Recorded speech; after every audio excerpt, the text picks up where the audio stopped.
Hello money talkers, welcome to my channel money talks with Payal. So इस video को please आप completely पूरी तरीके से देखिएगा क्योंकि ये वीडियो की कोई एक्सपायरी नहीं है जब तक आप इक्विटी मार्केट में हो। इस वीडियो में कही हुई जितनी भी बातें मैं आपको बताने वाली हूँ वो लाइफ टाइम वैलिड होने वाली है। तो इसमें जो भी आप सुनोगे, जो भी आप सीखोगे, उसको आप लाइफ टाइम के लिए अप्लाई कीजिएगा। आपको स्टॉक मार्केट क्रैशेस से कोई भी तरीके से प्रॉब्लम नहीं होगी।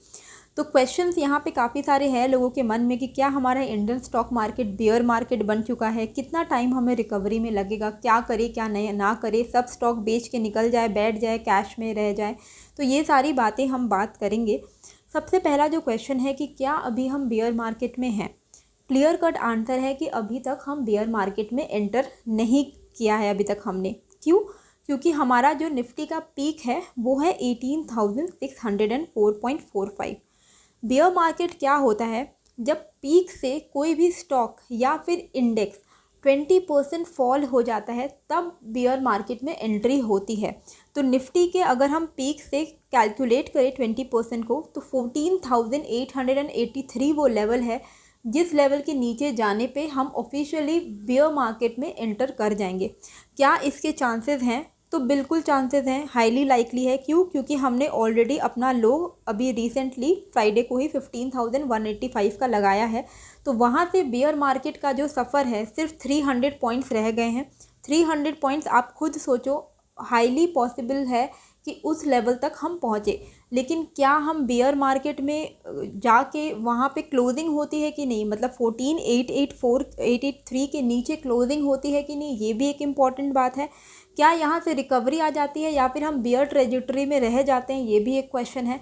तो यूजुअली क्या होता है बियर मार्केट में जब हम एंटर करते हैं तो it usually tends to last for 8 to 12 month, यानी कि अप्रॉक्सीमेटली 8 से लेके 1 साल तक, 8 महीने से लेके 1 साल तक बियर मार्केट लास्ट करता है। इसका मतलब है कि हो सकता है कि बियर मार्केट में हमने एंटर किया 8 to 12 मंथ, यहाँ हम कंसोलिडेट किए, हमने कंसोलिडेशन लिया और फिर वहाँ से एक ब्रेकआउट आया और हम वापस से रिज्यूम करते हैं अप ट्रेंड। लेकिन क्या रिकवरी होने में भी सिर्फ 1 साल लगेगी? नहीं, recovery will take up to 3 to 4 years. Recovery होने में जिन लेवल्स पे आपने शेयर्स खरीदे हैं, अगर आपने पीक पे शेयर्स खरीदा है 18,000 निफ्टी पे, वो रिकवर होने में 3 से 4 साल आपको लगेगा। क्योंकि निफ्टी आप एक चीज़ नोटिस करना, निफ्टी 500 पॉइंट गिरेगा तो आपका जो स्टॉक है ना वो 20% गिरेगा, 10% गिरेगा।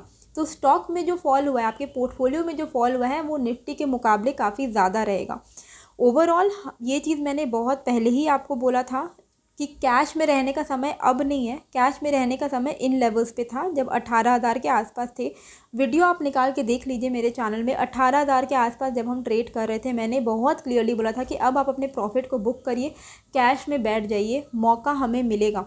क्या होता है ना, लोगों का माइंडसेट उल्टा करना इम्पॉर्टेंट है। क्योंकि आपने जब इक्विटी मार्केट में एंटर किए हो, आप लोग, बहुत से लोग हैं जो लोग हाई पे ख़रीद के लो में बेच रहे हैं। ये तरीका बिल्कुल गलत है। आप इसलिए तो मार्केट में आए नहीं थे कि आप पीक में ख़रीदोगे फोमो में और फिर पैनिक में सेल करोगे, ये नहीं करना है। पीक में सेल करना है। फोमो जब लोगों को हो रहा है तब आपको सेलिंग पे ध्यान देना है, जब पैनिक हो रहा है लोगों के मन में तब आपको बाइंग पे ध्यान देना है। निफ्टी में डाउन ट्रेंड कंटिन्यूड है, अभी हम डाउन ट्रेंड में चल रहे हैं, लेकिन it is not a correct time कि अब आप सही में कैश आउट करके सब कुछ बैठ जाओ। कैश आउट करने का समय था इन लेवल्स पे, ओके, जब हम पीक पे थे। ये चीज़ मैंने आपको बहुत कंटिन्यूसली, अगर आप मेरे को फॉलो करते हो, मैंने कई बार आपको बोला कि कैश में बैठिए, अभी टाइम मिलेगा हमें। अब मैं बोल रही हूँ कि अब अपने कैश को, जो भी आपने अगर पीक पे कैश रिजर्व रखा है तो अब आप उस कैश को निकाल के इक्विटी में लगाना शुरू करिए। ये एक अच्छा लेवल है। लॉस अभी आपको बहुत अनकंफर्टेबल लग रहा होगा, आपको बहुत टेम्पटेशन लग रहा होगा कि अब मैं बेच के निकल जाता हूँ, अभी तो और ज़्यादा नीचे जाएगा। अभी तो हर जगह लोग 12,000 और 10,000 निफ्टी की बातें कर रहे हैं, 14,000 की बातें कर रहे हैं। इन सब चीज़ों को पहले कट आउट द नॉइज़, इन सारे नॉइज़ को हटाइए। इन सारी चीज़ों से इतना टेक्निकल टर्म्स में अभी आपको जाना ही नहीं है, टेक्निकलिटी में जाना ही नहीं है। लॉस अभी अनकंफर्टेबल है, पर एक चीज़ याद रखिएगा कि ये टेम्पररी है। हर बेयर मार्केट के बाद एक बुल मार्केट भी आता है। तो ये अभी आपको कितना भी टेम्पटेशन हो रहा है स्टॉक्स बेच के निकल जाने का, उसको कंट्रोल में रखिए और इनफैक्ट अभी थोड़ा इन्वेस्टमेंट पे फोकस करिए। डूज़ एंड डोंट्स हम यहाँ पे डिस्कस करते हैं। तो यूजुअली क्या होता है ना, इन्फ्लेशनरी बियर मार्केट ये है, ओके, हम अभी इन्फ्लेशन से फाइट कर रहे हैं।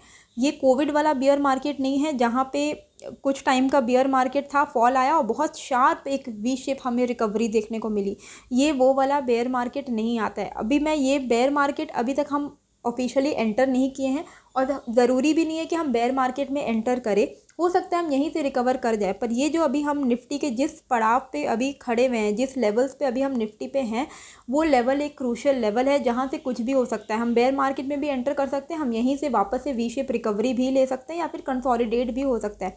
पर यहाँ पे जो मैं आपको बात बता रही हूँ, ये लाइफ भर के लिए आपको याद रखना है कि अगर इन्फ्लेशन की वजह से कोई भी क्रैश आता है तो it is usually followed by a recession. Okay, recession में क्या होता है कि लोगों का जो खर्चा करने का कैपेसिटी वो तो कम हो ही जाता है, लोगों की जॉब्स जाते हैं, इकोनॉमिक डाउनफॉल आ जाता है। तो ये सारी चीज़ों से भी आपको फाइट करने में फोकस करना है। इक्विटी मार्केट पे ही सिर्फ और सिर्फ अपने सारे पैसे आपको नहीं डालने हैं। कैश रिजर्व्स रखना बहुत ही ज़्यादा इंपॉर्टेंट है। अगर इन्फ्लेशन चल रहा है कंट्री में, अभी तो पूरे वर्ल्ड में चल रहा है इन्फ्लेशन, बाई चांस अगर नेक्स्ट ईयर तक रिसेशन आ जाता है तब बहुत मुश्किल हो जाएगी लोगों के लिए, स्पेशली आम जनता जो मिडिल क्लास है उनके लिए काफ़ी ज़्यादा प्रॉब्लमैटिक होने वाला है सिचुएशन। इसलिए कैश रिजर्व्स को ज़रूर से रखिए, पैसे हाथ में रखना इंपॉर्टेंट है, सारे पैसे को इन्वेस्ट मत करिए। फ़िक्स डिपॉजिट बहुत ट्रोल किया जाता है, फ़िक्स डिपॉजिट को बहुत बुलशिट बोला जाता है कि ये कोई पॉइंट नहीं है यहाँ पैसे रखे। पर मैं आपको बोलती हूँ इन्फ्लेशन में थोड़े बहुत फ़िक्स डिपॉजिट के रेट्स भी बढ़े हैं, और जो आप कैश रिजर्व ऐसे हाथ में रख रहे हो या लॉकर में रख रहे हो या फिर जो आप कैश अपने सेविंग्स अकाउंट में रख रहे हो, एटलीस्ट उतना कैश का कुछ पोर्शन आप अगर फिक्स डिपॉजिट में रखोगे तो सेविंग से तो 2-3% ऊपर ही आपको इंटरेस्ट मिलेंगे। प्लस लिक्विडिटी भी अच्छी खासी होती है। कई सारे बैंक अकाउंट्स हैं जहाँ पे एफडी की लिक्विडिटी इमीडिएट है, मतलब आज के आज आपने आपने एफडी को रिडीम किया तो आपका इमीडिएटली अकाउंट में पैसे आ जाते हैं। तो लिक्विडिटी वाले एफडी बैंक अकाउंट में आप अपना अकाउंट खोल के वहाँ पे फिक्स डिपॉजिट कर सकते हो, क्योंकि वहाँ पे आपका एक अमाउंट भी सेव हो गया और उसको आप टच भी नहीं करोगे। ओके, बॉन्ड इन्वेस्टमेंट भी ऐसे इन्फ्लेशनरी बेयर मार्केट में, इन्फ्लेशनरी क्रैश में, रिसेशन में बहुत फ़ायदेमंद होता है। तो bond investment, FD, cash reserve, इन चीज़ों पे थोड़ा ध्यान दीजिए। फ़िलहाल इमरजेंसी फ़ंड बना के रखिए। जितना भी आपका एसेंशियल मंथली खर्चा है, जो आपको लगता है कि इतने पैसे से मेरा एक महीने का, मेरा पूरा फैमिली का चल जाएगा, उतने को इंटू 6 मंथ, उतने पैसे का इंटू 6 मंथ का कैश रिजर्व इमरजेंसी फ़ंड में आपका होना इम्पॉर्टेंट है जब अगर रिसेशन आता है तो। ओके, ये चीज़ मैं इसलिए बोल रही हूँ कि अभी रिसेशन आ रहा है इसलिए नहीं, मैं इसलिए बोल रही हूँ कि लाइफ भर आपको ये चीज़ का ध्यान में रखना है कि इमरजेंसी फ़ंड आपके पास 6 महीने का खर्चा का होना ही चाहिए, इम्पॉर्टेंट है। इक्विटी मार्केट में जब भी आप इन्वेस्ट करते हो, ये चीज़ ध्यान में लगा के चलिए कि वो जो भी आप पैसे इक्विटी मार्केट में लगा रहे हो वो आपको आगे 5 सालों तक अगर नहीं चाहिए तो ही आप लगाइए। There is nothing called quick money in equity market. Last year बहुत लोगों ने बुल मार्केट में ही एंटर लिया है क्योंकि उनको लगा कि इंडियन स्टॉक मार्केट तो एकदम मतलब रातों रात पैसे कमाने वाला ज़रिया है। ऐसा नहीं है। इन्फ्लेशन से फ़ाइट करना फर्स्ट ऑफ ऑल बहुत इंपॉर्टेंट है कंट्रीज़ के लिए। इन्फ्लेशन अगर नहीं फ़ाइट होगा तो रिसेशन आएगा तो जॉब्स जाएंगे, लोगों की खर्चा करने का कैपेसिटी ख़त्म होगा, लग्जरी से लोग शिफ्ट होके एसेंशियल्स में शिफ्ट होने लगेंगे। तो इसी के लिए अभी इक्विटीज़ में अगर आप पैसे लगा रहे हो तो ये जो रिकवरी का जो टाइम है वो थोड़ा लंबा लग सकता है। तो वैसा सोच के ही इन्वेस्टमेंट करिए कि ये पैसे मुझे 5 साल तक नहीं चाहिए तो ही आप उसमें इन्वेस्ट करिए, अदरवाइज़ आप कैश में रहिए। ओके, कोई भी इक्विटी मतलब अच्छे जो आपने कोई ब्लू चिप स्टॉक्स में आपने इन्वेस्ट किया हुआ है, आई अग्री वो सारे स्टॉक्स अभी बहुत ज़्यादा फॉल हो गए हैं। अब मुझे तो कमेंट्स भी आ रहे हैं कि विप्रो बहुत ख़राब स्टॉक है, विप्रो में हर बाय ऑन डिप कर करके अभी देखो कितना नीचे चला गया, अभी और 300 आ जाएगा, 200 आ जाएगा। आपको अभी ये सब बहुत नॉर्मल ह्यूमन नेचर है कि अभी यही लगेगा कि ब्लू चिप स्टॉक्स भी ख़राब आपको लगने लगेंगे। ओके, जो स्टॉक्स आपको हाई लेवल्स पे बहुत अच्छे लग रहे थे, अभी वही स्टॉक आपको हाईली डिस्काउंटेड लेवल पे ख़राब लग रहे हैं। तो ये ह्यूमन नेचर है, लेकिन यहाँ पे आपको पैनिक बटन नहीं दबाना है, आपको पैनिक नहीं करना है। इन सारे स्टॉक्स, अच्छे स्टॉक्स में अगर आप इन्वेस्टेड हो तो उन स्टॉक्स को अभी आप बेचिए मत। स्टॉक मार्केट क्रैशेस से अपने आप को प्रोटेक्ट करने का सबसे बड़ा तरीका यही है कि टेम्पटेशन आपको काफ़ी होगा। जिस तरीके से आपको स्टॉक मार्केट का जब पीक बनता है, हाँ, तब आपको एक टेम्पटेशन होता है ना, फोमो होता है ना कि यार ये तो मतलब भागे ही जा रहा है स्टॉक, अगर अभी मैंने नहीं लिया तब तो ये मेरा गाड़ी छूट जाएगा।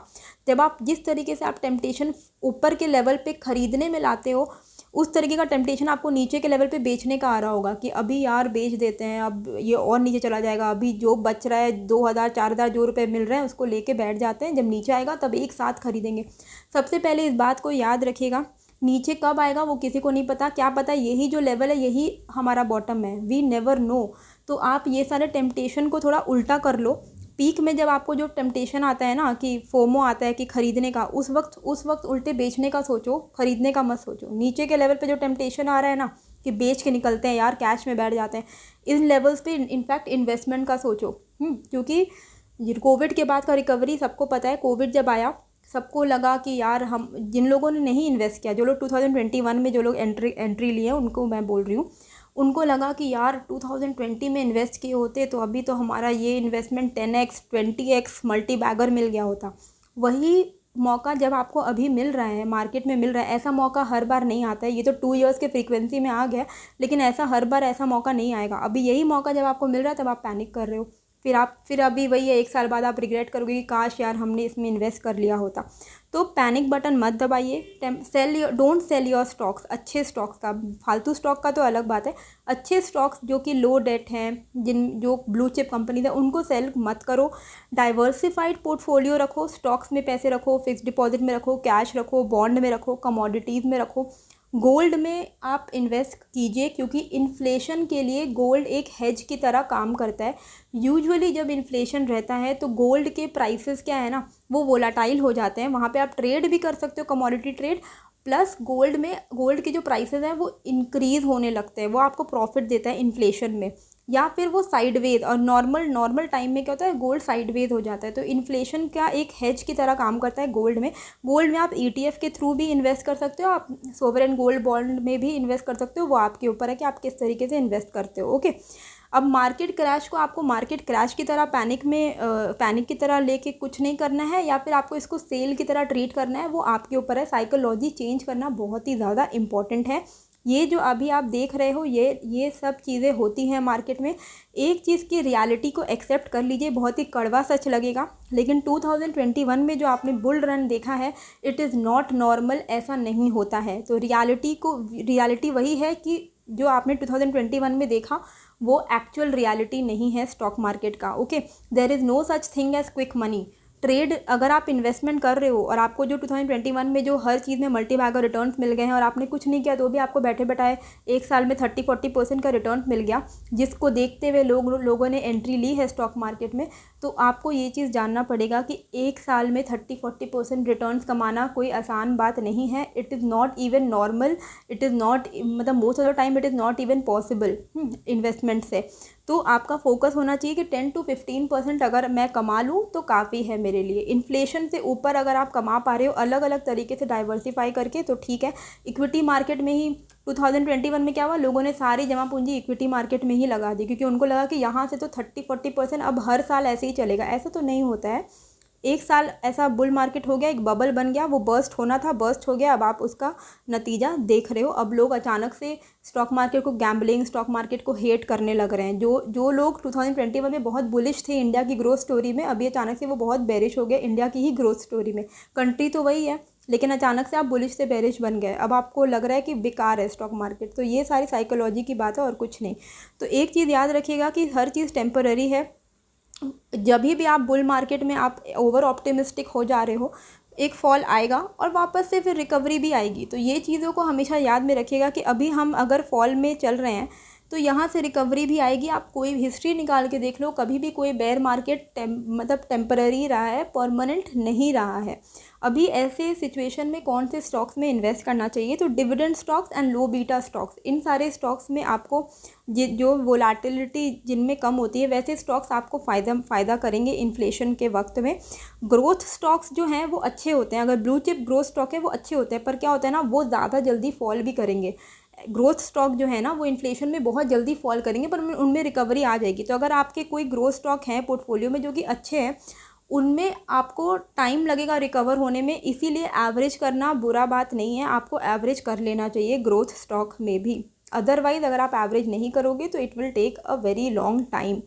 आइडियली बेयर मार्केट में अगर हम एंटर करते हैं या फिर इस तरीके का क्रैश मेंटेन रहता है तो कैसे स्टॉक्स में आपको इन्वेस्ट करना चाहिए। डिफेंसिव बिजनेसेस जो होते हैं ना, जो कि एसेंशियल से रिलेटेड होते हैं, जो कि आपको डिविडेंड प्रोवाइड करते हैं, वैसे सेक्टर्स में आप अपने पैसे को लगाइए, वैसे स्टॉक्स में अपने पैसे को लगाइए जो कि डिविडेंड स्टॉक्स हैं, जो कि डिफेंसिव स्टॉक्स हैं और जो कि लो वोलेटिलिटी है, ज़्यादा वोलाटाइल नहीं है।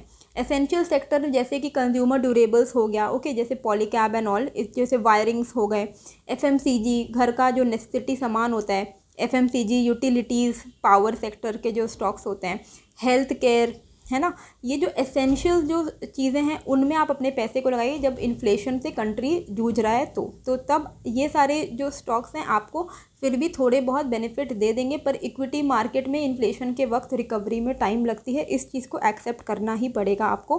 High debt and overvalued, मैं बार बार बहुत टाइम से बोलते जा रही हूँ, high debt and overvalued stocks को बिल्कुल इग्नोर करिए, क्योंकि ये जो फॉल आ रहा है इसमें high debt and overvalued stocks बहुत बुरी तरीके से पिट रहे हैं और आगे भी पिट सकते हैं। तो कोई भी फालतू स्टॉक्स को एवरेज करने का तो सोचिए ही मत, इनफैक्ट उसको काट के निकाल के फेंकिए। ओके, ये चीज़ का मौका ऑलरेडी आपको मार्केट ने दिया था, मैंने भी आपको बताया था। अगर नहीं भी दिया है तो अब आप ऐसे कोई स्टॉक्स में अगर आप फंसे हुए हो, आप पहले देखो अपने पोर्टफोलियो का वैल्यूएशन देखो कि क्या वैल्यूएशन पे आपने ख़रीदा हुआ है और अभी क्या वैल्यूएशन चल रहा है। अंडर वैल्यूड अगर चली गई है स्टॉक्स का प्राइस टू अर्निंग रेशियो अच्छा कंफर्टेबल हो गया, एवरेज कीजिए, लेकिन वो स्टॉक्स में डेट नहीं होना चाहिए, debt to equity ratio comfortable होना चाहिए। हाँ, लो डेट स्टॉक्स होने चाहिए, ब्लू चिप स्टॉक्स होने चाहिए।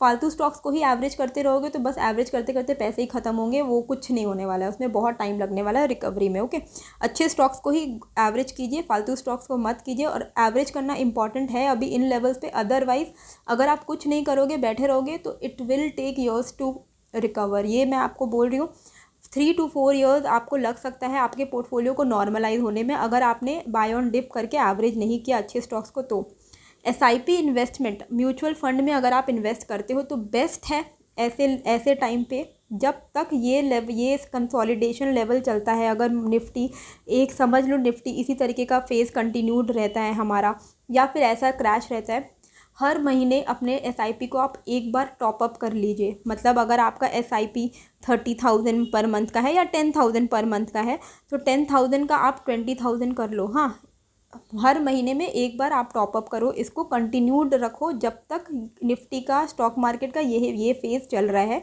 जैसे ही हम वापस से रिकवर हो जाएंगे, बुल मार्केट आ जाएगा, तब आप ये अपना नॉर्मल, बैक टू नॉर्मल हो जाना, फिर वन टाइम ही करना, फिर टॉप अप मत करना। लेकिन जब जब इस तरीके के क्रैशेस आते हैं तब तक इस फेज़ में निफ्टी म्यूचुअल फंड को टॉप अप करना इंपॉर्टेंट है। ईटीएफ इन्वेस्टमेंट भी आप कर सकते हो, ईटीएफ भी इंडेक्स फंड्स की तरह ही होते हैं, जैसा निफ्टी भागेगा वैसा ही आपको ईटीएफ के रिटर्न भी मिलेंगे। तो ईटीएफ में इंडेक्स फंड हो गया, फ्लेक्सी कैप फंड हो गया, इक्विटी फंड्स को बेसिकली आपको टॉप अप करना है, डेट फंड को नहीं। इक्विटी फंड को आपको यहाँ पे म्यूचुअल फंड में टॉप अप करना है, और mutual fund is a good thing, क्योंकि यहाँ पे क्या है ना, अभी इस लेवल में आपको नहीं समझ आएगा कि मैं कौन से स्टॉक को अलग अलग करके मैं सोचूं।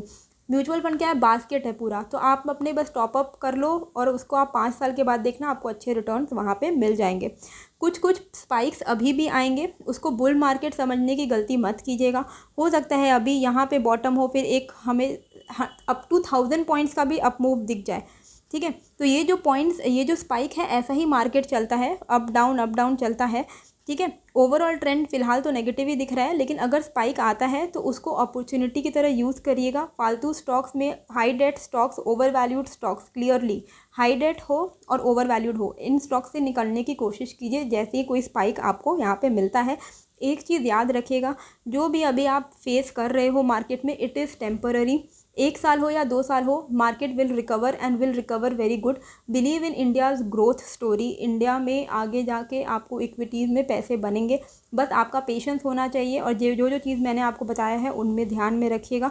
Sit back and relax, do nothing. अगर आपके पास पैसे नहीं है कुछ मत करो, लेकिन पैनिक मत करो, ये सब टेम्पररी है।